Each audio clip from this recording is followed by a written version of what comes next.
Today on the IDW show, writer Duane Swierczynski, editor Bobby Curnow, writer John Shirley, David Tipton's top 10 list, Brea and Zane Grant, Zach Howard, musical guest The Killer G3, and all the way from Northampton, the one and only Alan Moore. Plus stupid audience tricks and Q&A. All right, now because FurryCon isn't happening until next month, how about a warm welcome for Chris Ryall?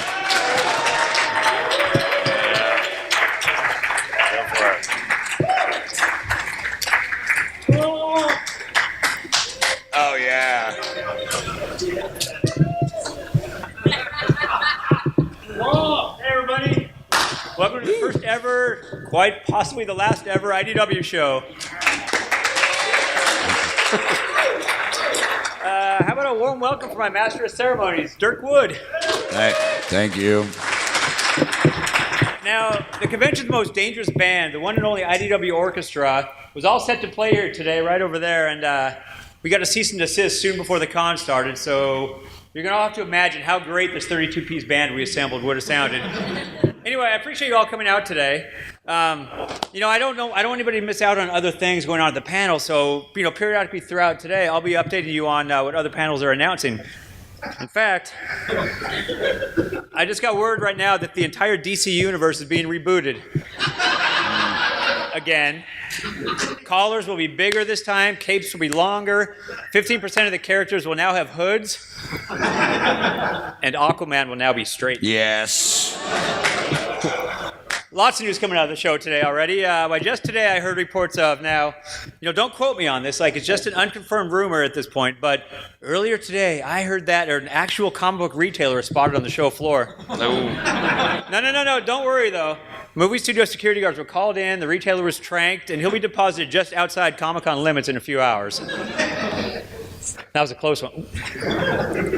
Update from the Image panel. Rob Liefeld has announced 6 new books starring 6 new characters. So that means 12 feet we will never, ever see. Oh! Ouch. So really, be on the lookout for... Oh, sorry. Update on that. Sorry, Rob. Those books have just been canceled. Also today, I heard that our special guest, Alan Moore, has fired off an angry 40-page email to DC, taking them to task for unethical business practices. Since all emails sent to DC are property of DC Comics, they've just announced that they're adapting those emails into a 12-issue limited series entitled Alan Moore Before Xanax. If he's going to be a guest on the show, you really shouldn't, make fun of him that way. You guys are going to be amazed. Like, it's not a packed house or anything like that, so you guys are the only ones who are going to see Alan Moore's only convention appearance in North America this year. All right, anyway, also today, a man was arrested for streaking across the show floor.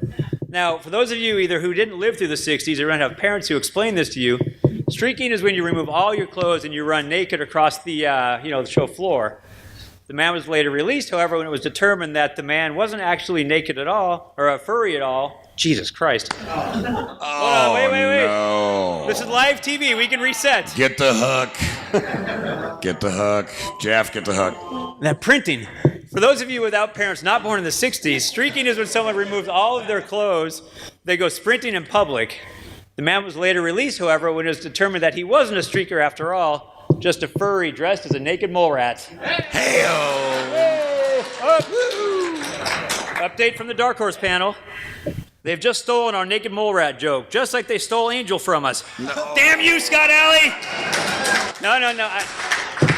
I kid. Scott Alley is actually a good friend of mine. Oh, yeah. And I wish him nothing but the best, and I swear to God, Scott, you stay the hell away from Doctor Who.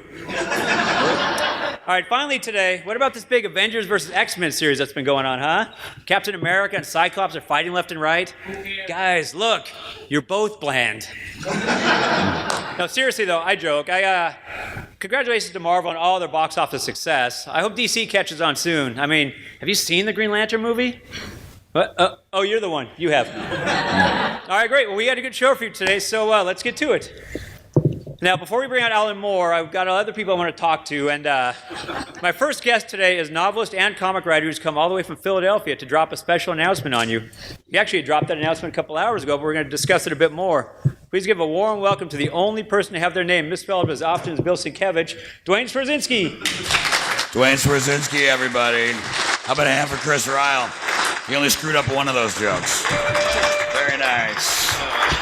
Nicely done. Bro, hug it. Good. Here. Roll close. Hi, Duane. Thanks for being the first ever guest on the IDW show. It's an honor, I think. So tell me, you're writing Godzilla right now, and I'm curious, how does one go about balancing telling a good story in a book where you also have to fit in so many giant monsters and do these big action set pieces? Well, the key is, there's two things about Godzilla. The idea was to do an action movie where giant monsters suddenly showed up, So every action movie has their heroes, like your Bruce Willis type, your Schwarzenegger, your Jason Statham, and they all have the quality of being indestructible. They don't die usually in their movies, I wish they would sometimes, they don't. And in giant monster movies, they never die either. So it's like an unstoppable force meets an, immovable object, and that's the kind of the idea behind it. Lots of mayhem. So at this point, you've introduced a few monsters, but I'm curious what you can tell about who's coming up or who people might see in upcoming issues. Let's see. We have 2 issues out so far. You see a little bit of Godzilla. There's Batra. That's always fun. Rodan's up. The fun is actually how to capture these damn things. How's one guy who's like 6 feet tall fight a giant monster? That's so it's some ingenuity there. Hopefully. Also a challenge for the artist to not lose the scale. Yeah. The artist is Simon Gain. I don't know if you've seen any of the issues. His work is amazing. I mean, it's sort of, detailed, which is amazing. You see the entire building crumble. You can tell Simon drew every brick as it bounces off, people.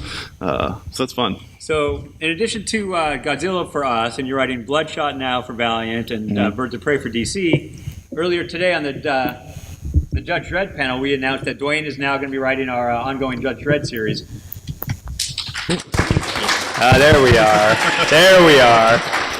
Yeah. You forgot to wear the helmet, though. I did, yeah. I don't ever want to see your face. Well, so we announced it on the Judge Dredd panel earlier today, and about 2 minutes after we started talking about it, the panel sort of got overrun by Judge Dredd himself, Carl Urban, and Olivia Wilde came in.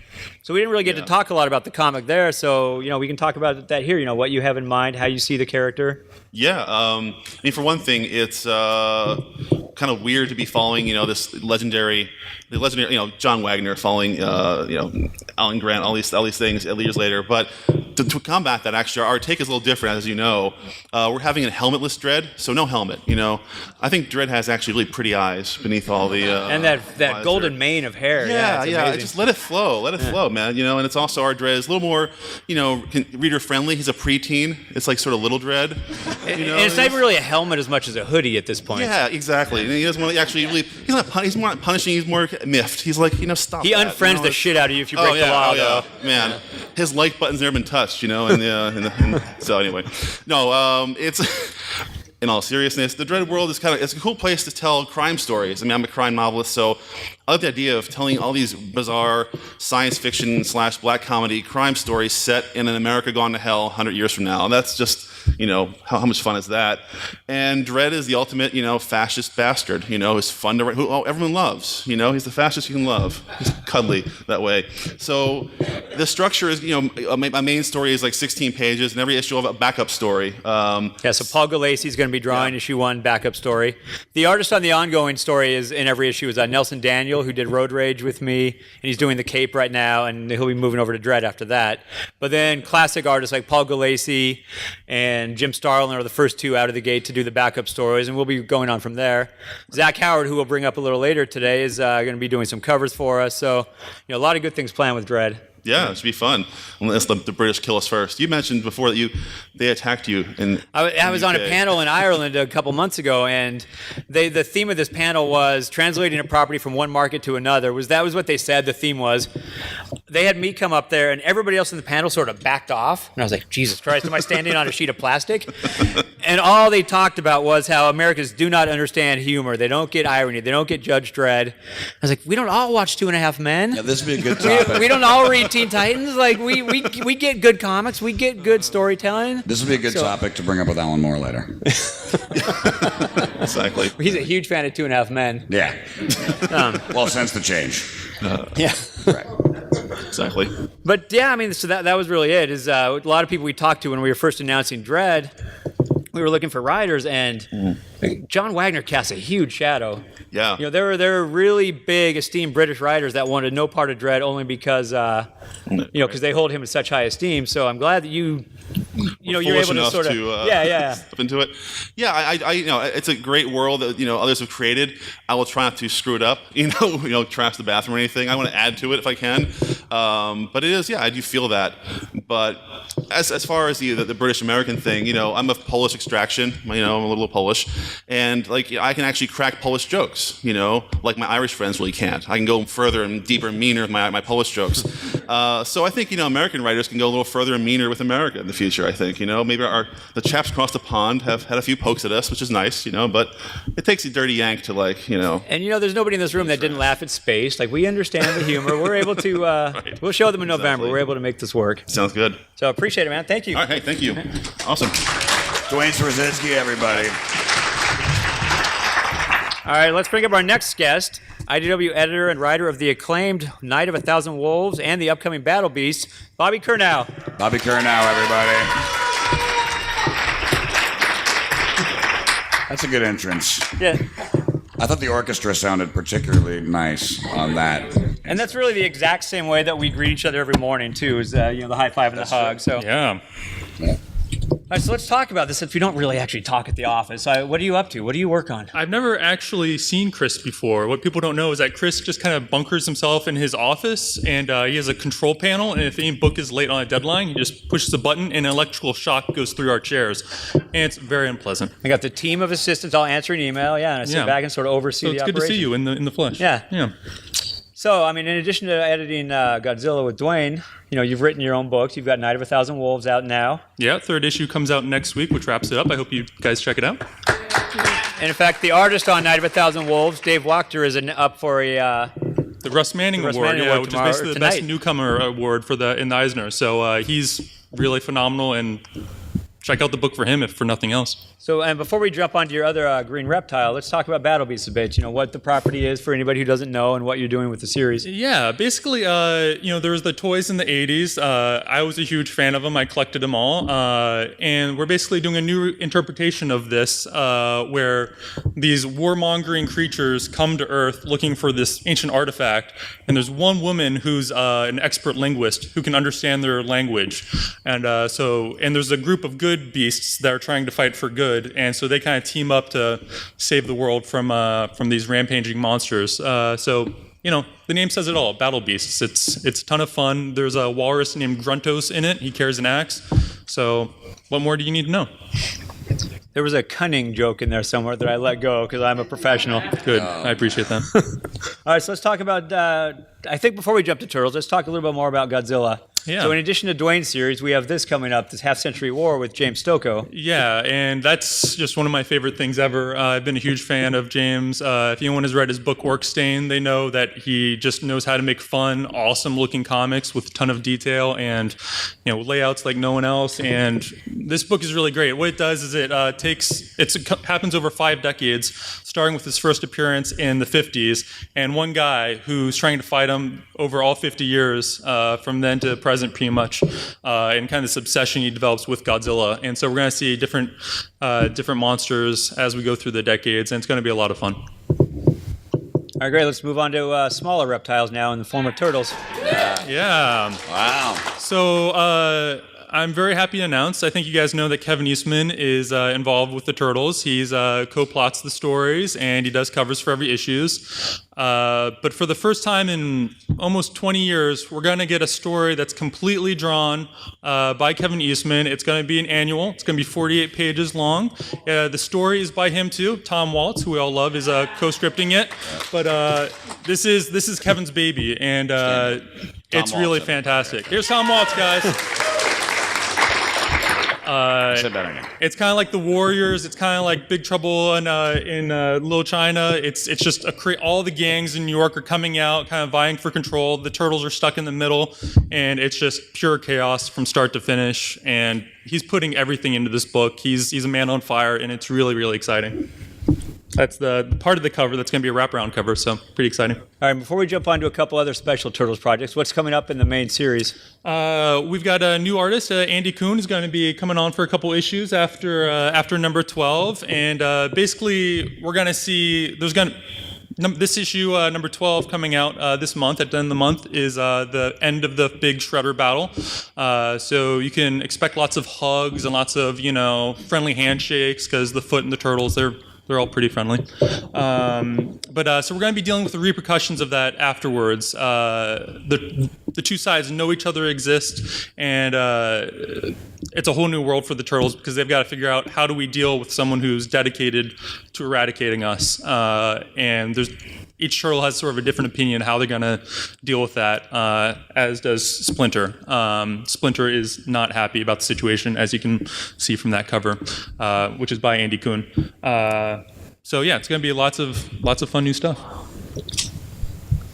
And there's going to be a new miniseries coming out at the end of the year. It's called The Secret History of the Foot Clan.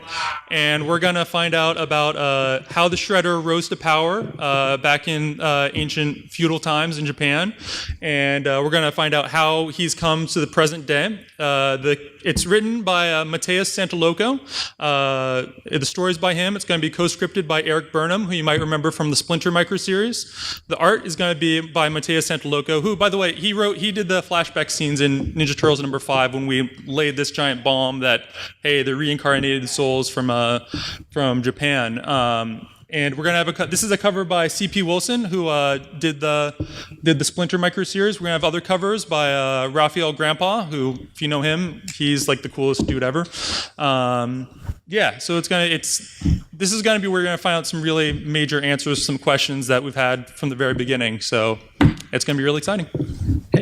And we're going to need to go to commercial break in just a moment, but you'll be hearing a lot more about an announcement that came out yesterday, too. Are there any bronies in the audience? Yeah. I'm proud. That's what I like. So you'll be hearing a lot more about our coming My Little Pony comic, which was announced yesterday under Bobby's guidance. Yeah, I've got the monopoly on belligerent reptiles, editing those books already, so I'm going to start to branch out into something a little different with My Little Pony. All right. Thank you, Bobby. We'll see you back at the booth, and we'll be right back after this message. Bobby Curnow, everybody.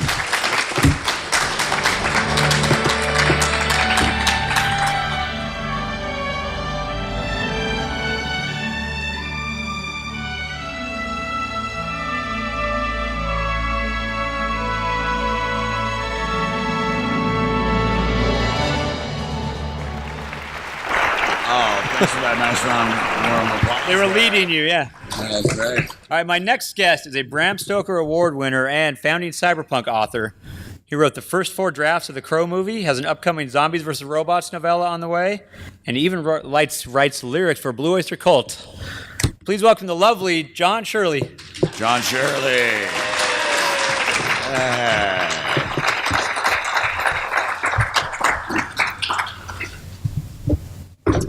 Say the lovely good. You asked me to.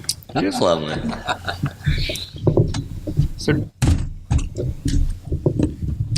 now, John, you're spearheading the new Crow revival at IDW. In fact, your first comic comes out this week and is available at this show with a special cover.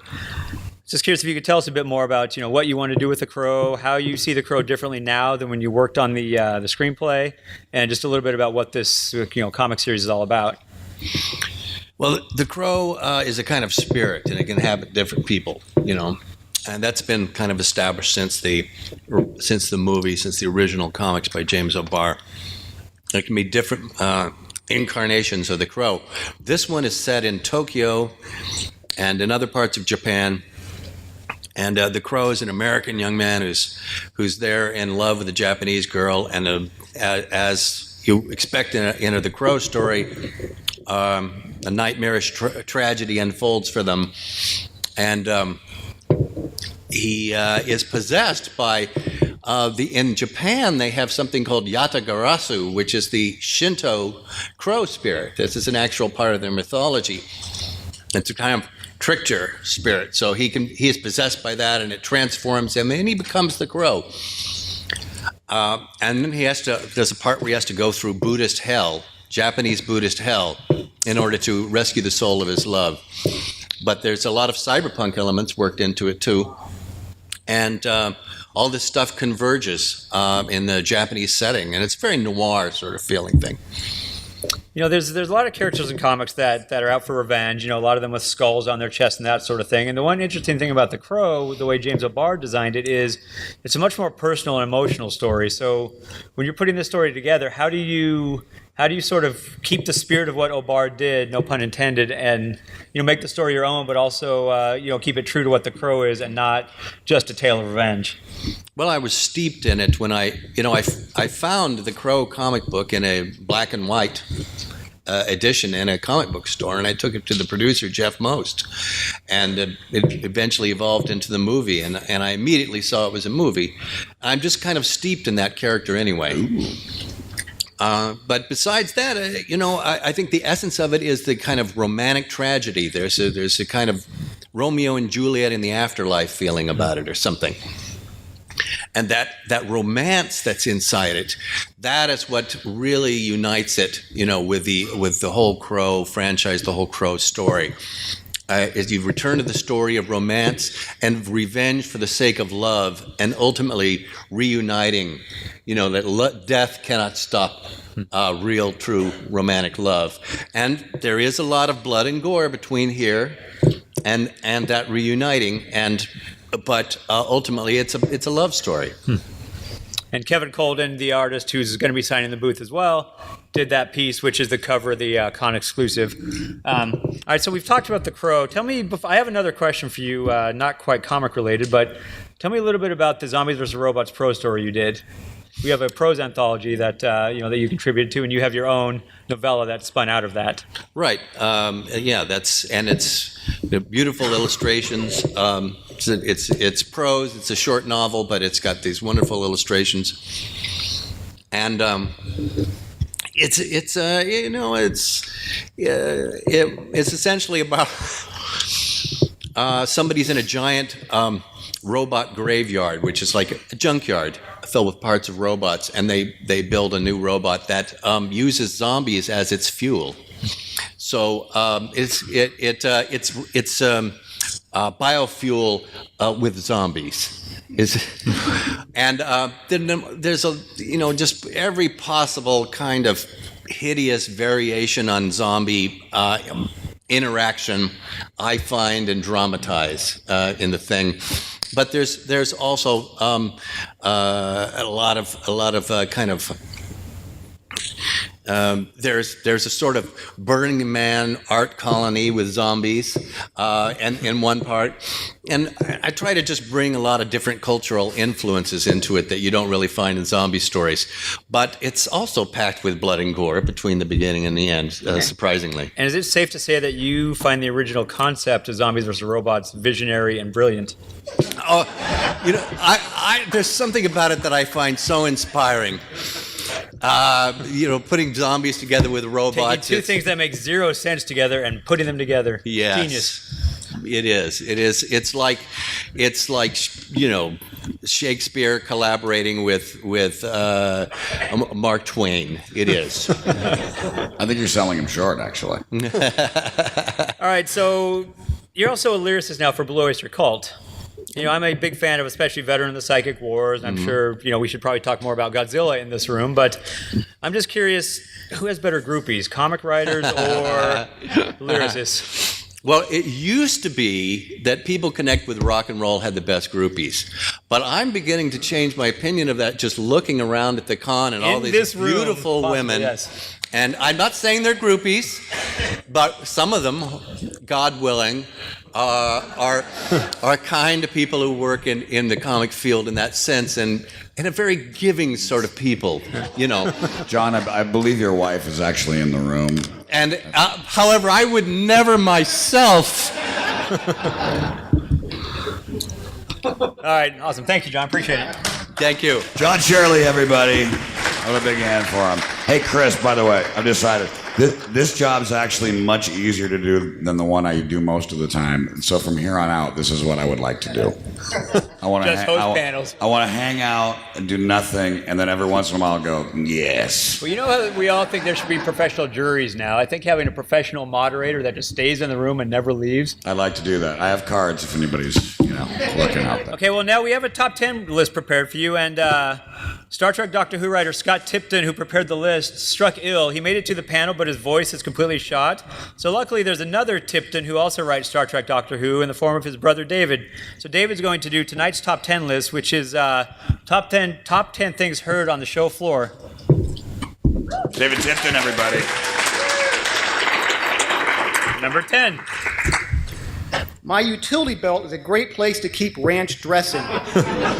Number 9. Is that a Klingon pain stick, or are you just happy to see me? Number 8. Would you mind holding my place in line? I have to take a Count Dooku. Number 7. I'm sorry, Mr. Hasselhoff, but you need a badge to come inside. Number 6. I wash these tights once a month, whether they need it or not. Number 5. I can't believe there's no line for the Jersey Shore panel. Number 4. 1 hot dog and 1 small Coke, that'll be $18. Number 3. Does this t-shirt come in extra sweaty? Number 2. Where's the line to get turned down for tickets for next year's convention? That's going to be the biggest laugh of this entire panel. And the number 1 thing overheard on the convention floor. My grandpa told me they used to sell comic books here. Good job, David. Thank you, David. Tell Scott the job is permanently yours. All right, ladies and gentlemen, we'll be right back with Brea and Zane Grant. Still to come, Alan Robert and the inimitable Alan Moore. But first, this.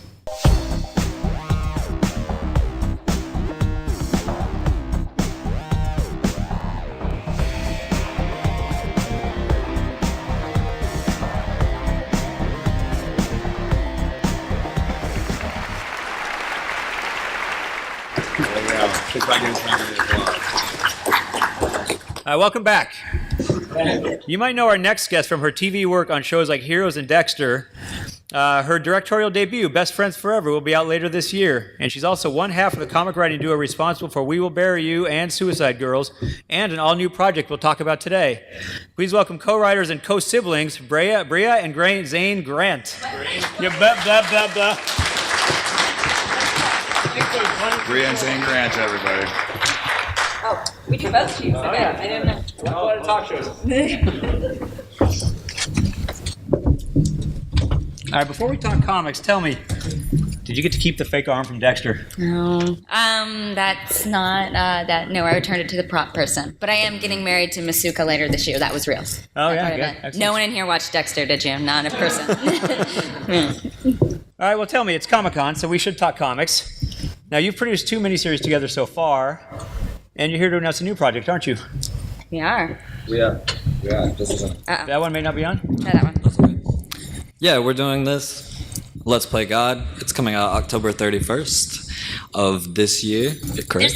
There's some posters right there. Hey. Oh, artist Eric hey, J. it's Eric J, the artist. Woo! Eric J. He ran away. But yes, it's a punk slasher comic about an all-girl punk band and a maniac who's trying to kill them all. And one of the leads is trying to stop the maniac, of course. So now, when you guys come up with a project together like this, where does it start? Like, who's got the idea? Who's got the dark side in your family?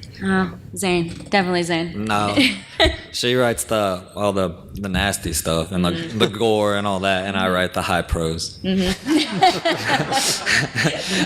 but really, I type. We just sit at a computer and I type with my left hand, and she types with her right.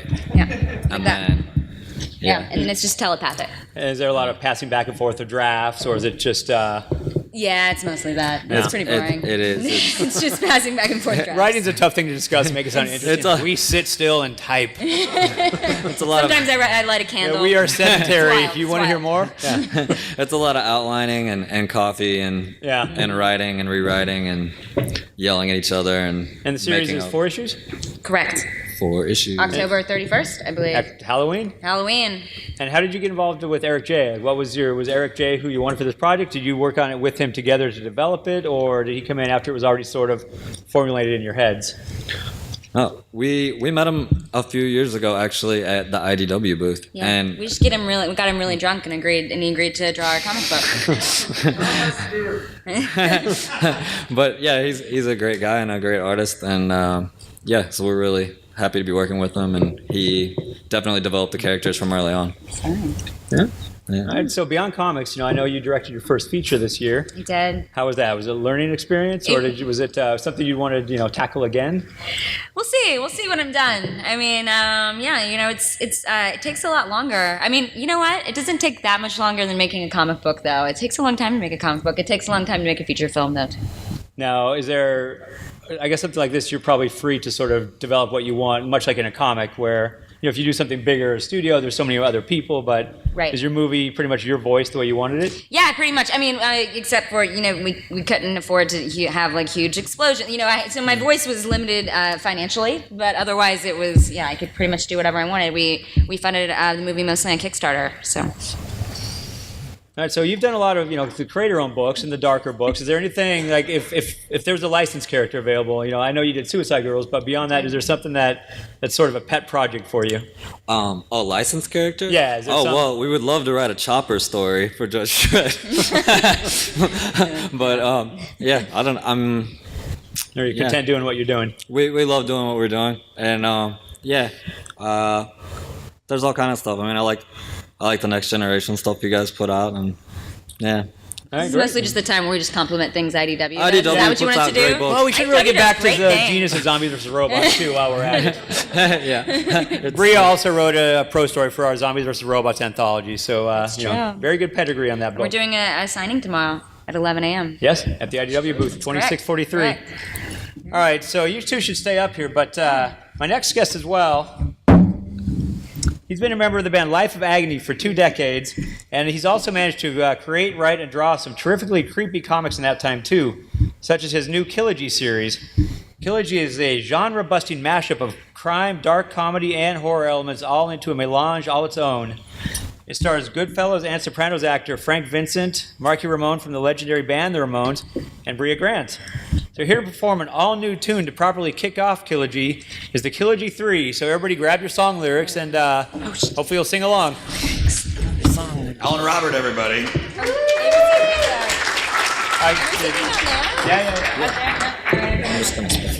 Let me preface this by saying, I'm supposed to sing? You want to sing? No, I don't know the words. do you know?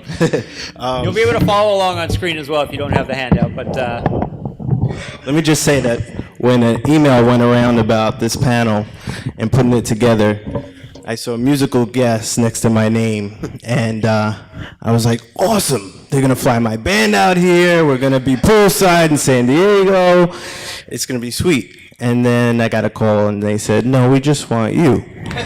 So I quickly tried to think of a scheme to get out of it. So I thought of the most ridiculous thing I could possibly do, which would take the Muppets Rainbow Connection song, change all the words around to fit my comic, and sing it with Brea. And they were like, that's awesome. You have to do it. like, as long as you go down in flames with me, I don't care. This is something, so I'm not doing this alone. So you have the lyric sheets, and you're going to follow the floating head over the lyrics over here. Okay. Here goes nothing.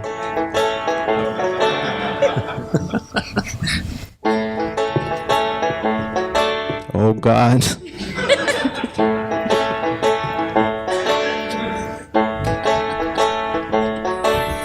Why are there so many severed heads in this comic?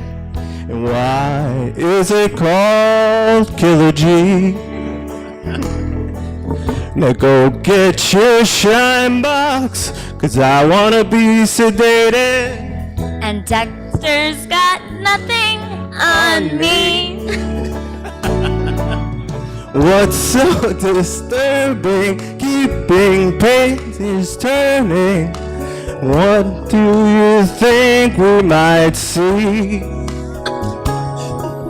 Someday you'll find out the Killer G Connection, Marky, Frank, Vincent, And me. Thank you for singing along. It makes it much less painful. Oh, have you been listening? Gabba, Gabba, hey, bada bing. And we've got a good fella, a Ramon, and a hero stuck in a cell with zombies. What's so disturbing, keeping pages turning? What do you think we might see? Someday you'll find out. The Killer G Connection, Marky, Frank, Vincent, And me. of us locked in this cell, driving us deep into madness. Come on. Some hands, something, come on. There we go.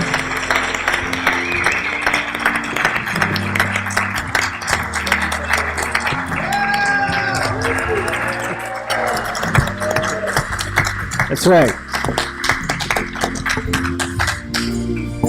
One more chorus. What's so disturbing, keeping pages turning?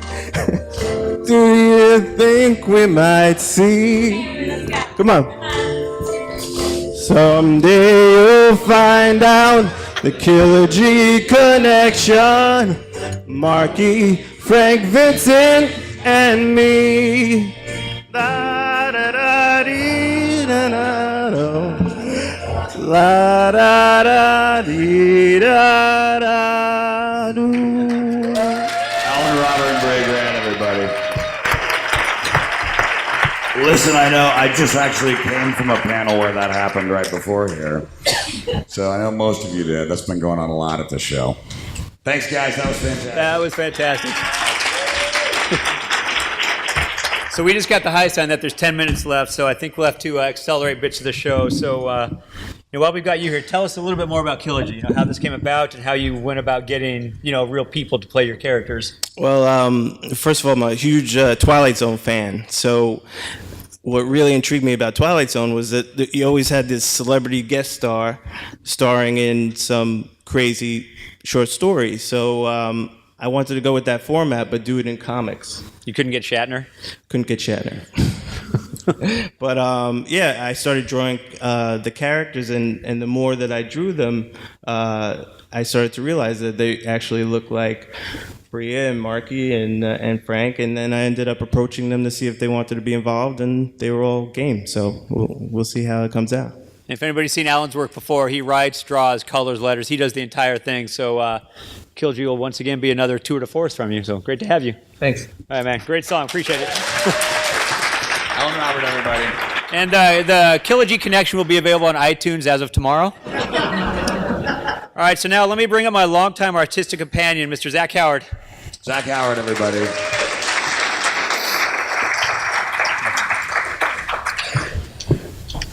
So Zach, as you see, he did the cover for the Road Rage book that we did with Stephen King and Joe Hill.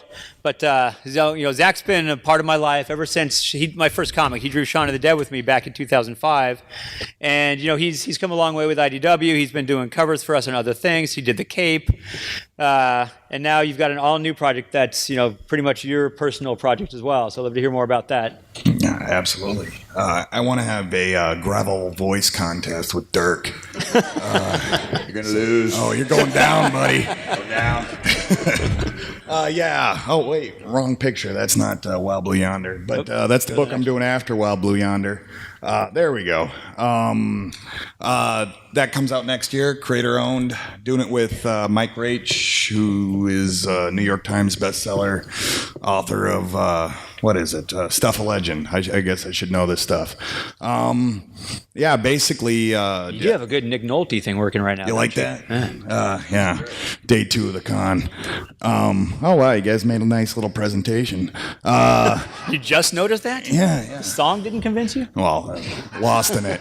But yeah, it'll be out next year while I'm doing Judge Dredd covers and other crap they convinced me to do. This is Pet Project. We have a Kickstarter going for it. We have Nelson Daniel back on to color me, same guy who did the cape with me. Good writer, good everything. We love it. You should buy it. And we have cards for you with even the stupid little square codes. I don't know what they're called. But scan them and find it out. So yeah, it's fantastic. Awesome, man. Happy to have you.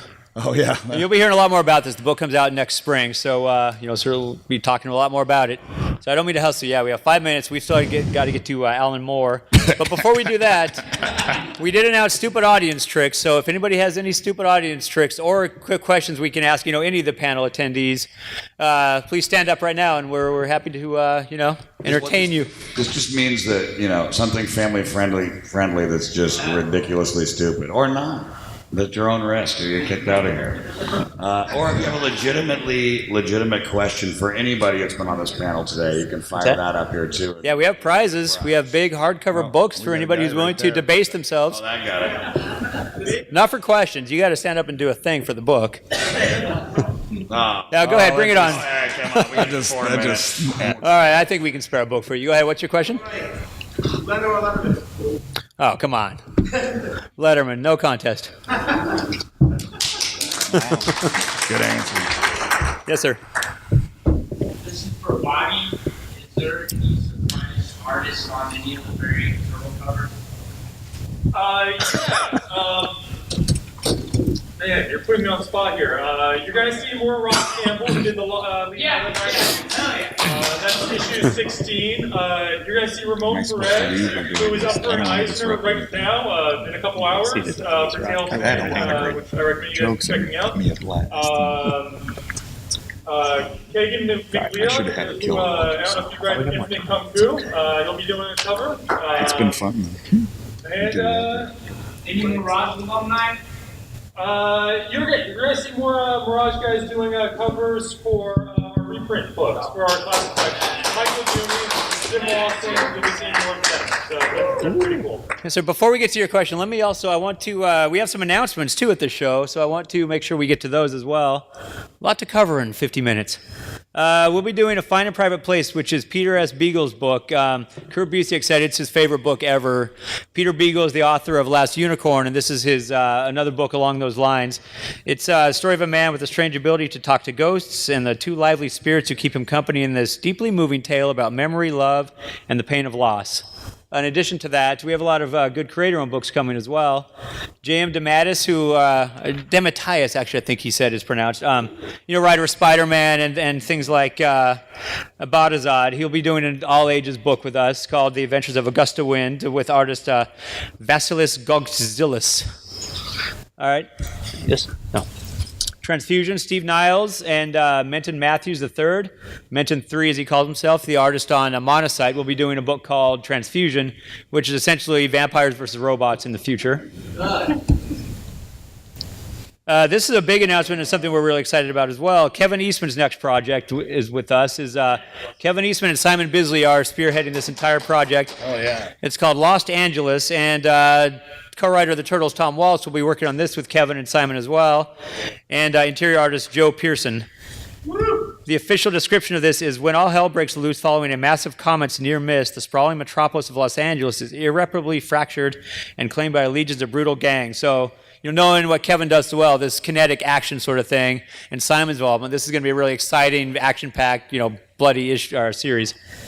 And then we have Gin Rise. I host a radio show twice a month with Sohaib Awan. He does a show called Fictional Frontiers. He's in the back of the room. He's doing a book that's called Gin Rise that's essentially international myth meets modern science fiction in a genre-bending yarn in the spirit of Star Wars and the Lord of the Rings. Sohaib is writing it, and it's illustrated by different Kubert Academy graduates, and I have no idea how to pronounce Dakshan's name, but Dakshan will be doing covers, so very excited about that one. And then my notes aren't even updated. We'll be doing this book with Billy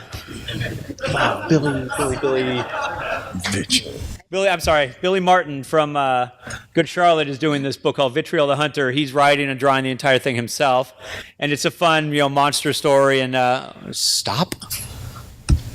Oh my God. I'm doing a book with Sam Keith called The Hollows, but man, I got to really apologize to Mr. Alan Moore. We'll have to bring him out next year on next year's show. I was hoping we could get to him as well, but any other questions that we didn't get to cover today, we can talk to you afterwards or in our booth.